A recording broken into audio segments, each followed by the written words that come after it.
बिस्मिल्लाहिर्रहमानिर्रहीम। अस्सलाम वालेकुम नाज़रीन, फैसलाबाद के सुसान रोड पर एक पुलिस मुकाबला हुआ। तर्जमान पुलिस का कहना है कि पुलिस मोबाइल ने 2 मोटरसाइकिल सवारों को रोकने की कोशिश की। मोटरसाइकिल सवारों ने रुकने की बजाय पुलिस पर ही फायरिंग शुरू कर दी। हमारे डिवीजनल ब्यूरो चीफ मियां एजाज असलम के मुताबिक क्रॉस फायरिंग के नतीजे में एक डाकू जख्मी हालत में गिरफ्तार कर लिया गया। जख्मी डाकू की शनाख्त सईद वल्द यहिया के नाम से हुई है। मज़कूरा डाकू मुख्तलिफ थानों के 15 डकैती के मुकदमात में मतलूब था। पुलिस तर्जमान का कहना है कि सईद वल्द यहिया नामी डाकू कुछ दिन पहले डॉल्फिन एहलकार को अपने साथी के हमरा जख्मी करने में भी मुलव्वस था। नाज़रीन, आपको एक बार फिर बताते चलें कि फैसलाबाद के सुसान रोड पर एक पुलिस मुकाबला हुआ है, जिसमें पुलिस मोबाइल ने 2 मोटरसाइकिल सवारों को रोकने की कोशिश की, जिस पर मोटरसाइकिल सवारों ने रुकने की बजाय पुलिस पर ही फायरिंग कर दी। क्रॉस फायरिंग के नतीजे में एक डाकू जख्मी हालत में गिरफ्तार हो गया। तर्जमान पुलिस का कहना है कि जख्मी डाकू की शनाख्त सईद वल्द यहिया के नाम से हुई है।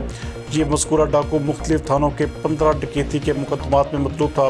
सईद वल्द यहिया नामी डाकू कुछ दिन पहले डॉल्फिन एहलकार को अपने साथी के हमरा जख्मी करने में भी मुलव्वस है।